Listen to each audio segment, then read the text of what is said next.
Andrew Rublev, a great Russian painter, created this icon of the Holy Spirit in the early 1400s.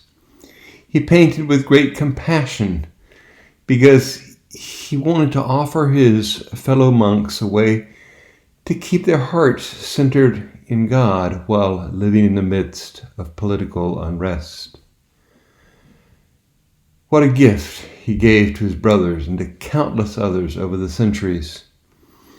The three figures in this icon are drawn from the story of Genesis and Abraham and Sarah, and the three strangers who appear in the text. Notice how the three figures in the icon are seated around a table as if they're sharing a meal in close communion. Today I invite you to rest prayerfully with this icon as you listen to the sermon. My prayer is that it will help each of us center our hearts in God today.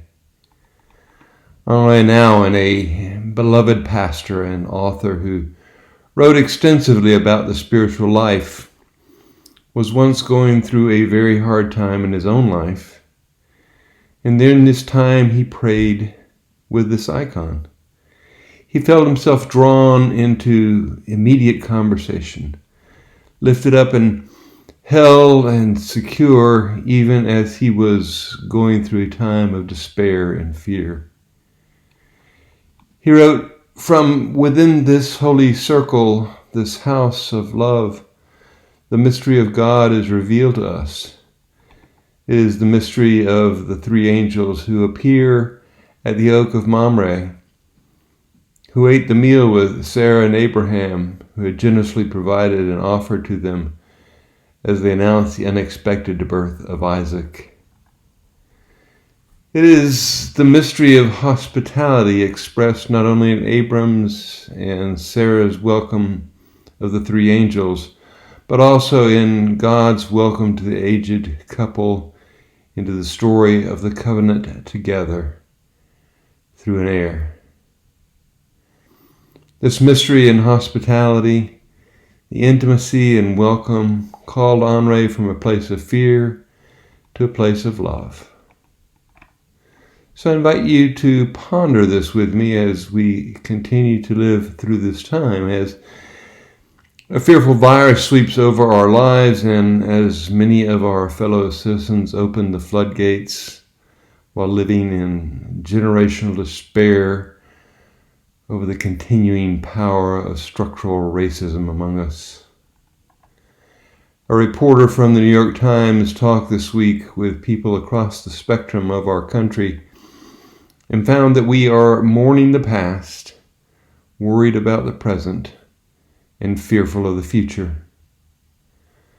Though we are divided in many ways, we are united in a collective anxiety, feeling unmoored. The last words of the article came from a 51-year-old construction worker in Milwaukee. "We need divine intervention," he said. We will be spending time with the stories of Genesis throughout this summer. They are full of real human situations and relationships, often messy, sometimes tragic or cruel. There will be much to ponder. But today we start here under the oaks at Mamre, with the presence and mystery of God, with divine intervention in human lives. As I ponder the three figures in the icon, I give thanks for the presence of God above all things. God came to Abraham and Sarah in the presence of these three strangers. God came to Abraham and Sarah on a regular, perhaps difficult day. God came to Abraham and Sarah. We often take for granted, given how we think of Abraham, the great patriarch of the faith, but back up before the layers and layers of time and interpretation and think about it. Abraham and Sarah were they were an old couple. They were not always sure of God's promises. Just looking at them on a regular day, you might not want to pin your hopes for the future on them.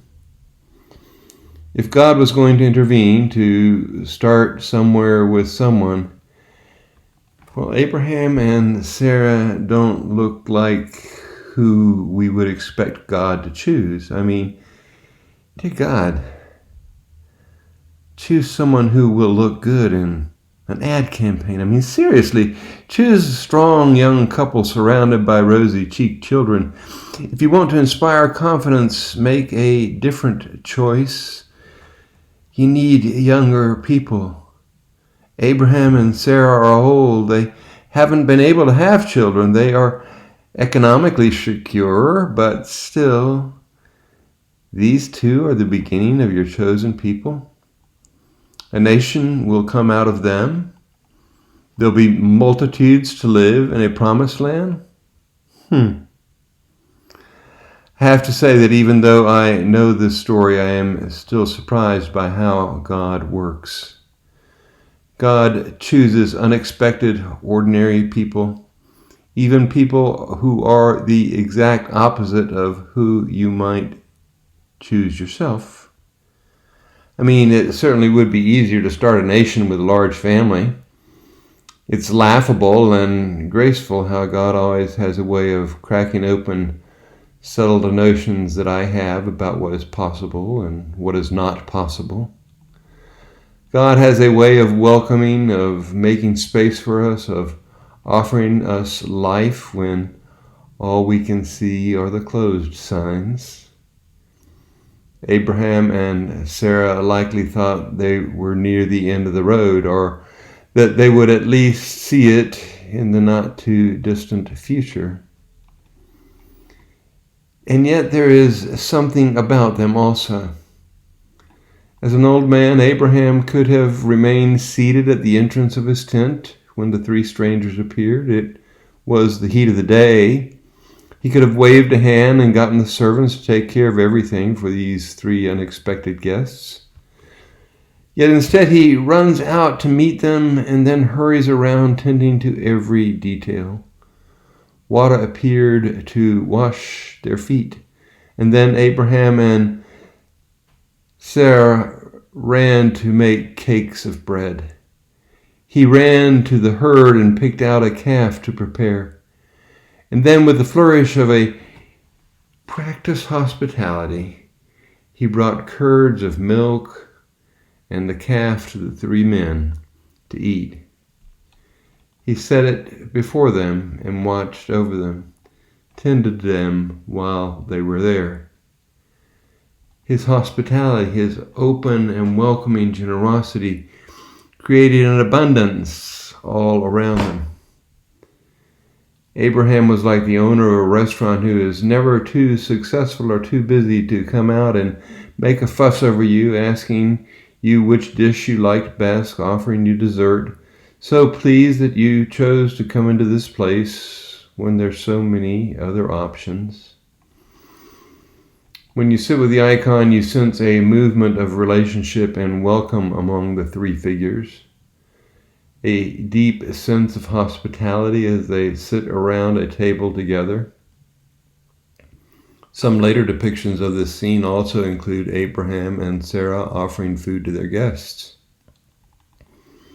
God comes to us. God chooses us. God dwells with us. Open possibility in life.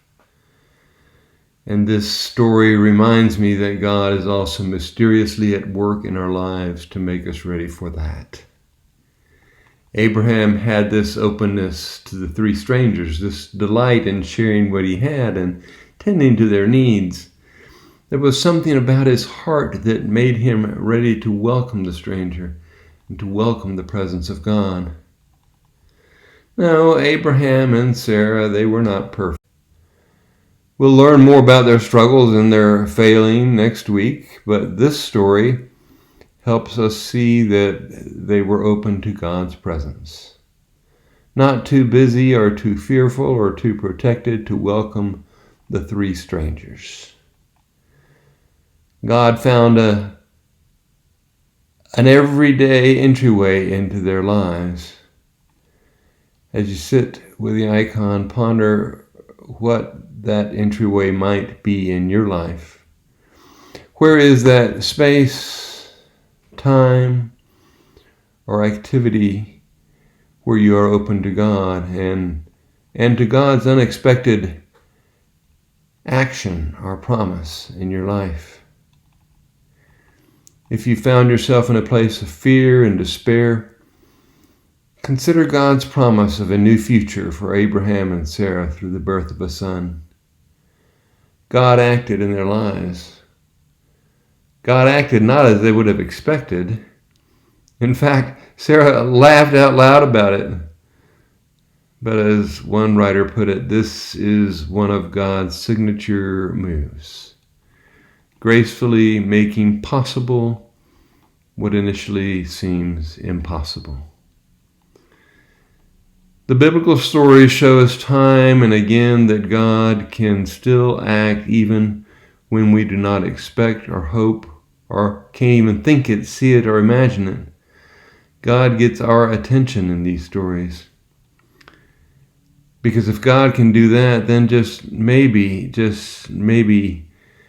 God can act in my life as well.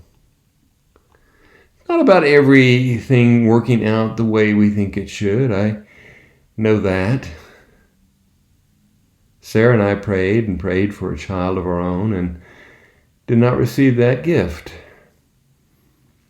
But we have received the gift of so many other children in our lives, an abundance that we had not imagined for ourselves.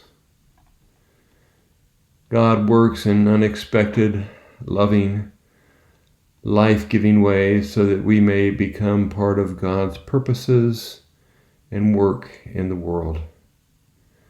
God gracefully makes possible what initially seems impossible. You can hold on to that in these times. Look once more at the icon.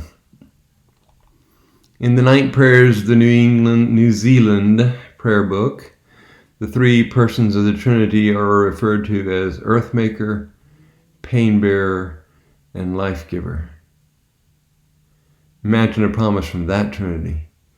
Imagine the embrace of that love. Earthmaker, the one who created each of us and all things, who claims us as dear children. Pain-Bearer, the one who knows our suffering, who took on our pain and showed us how to live together.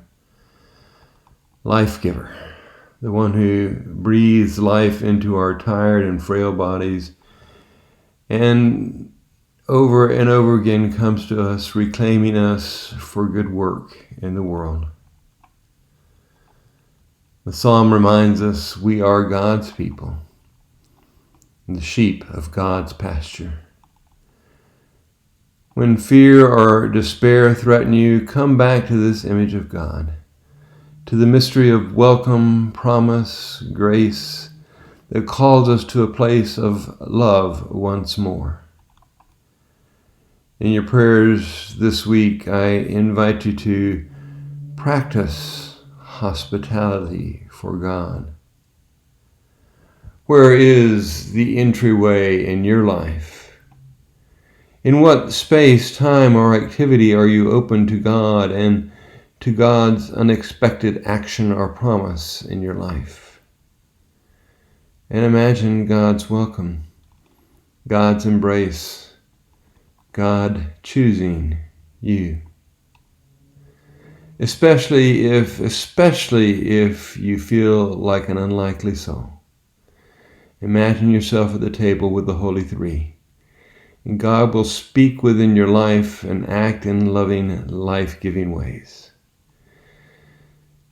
In this time when many of us cannot imagine how life might go on, when the deeply structured inequities and evil seem so powerful, God still comes to us. Out of that mystery of God's loving and graceful embrace, new gifts, new life will emerge. Ponder this story from Genesis, the beauty of the icon, and ask yourself, Is anything too wonderful for God? Is anything too wonderful for God?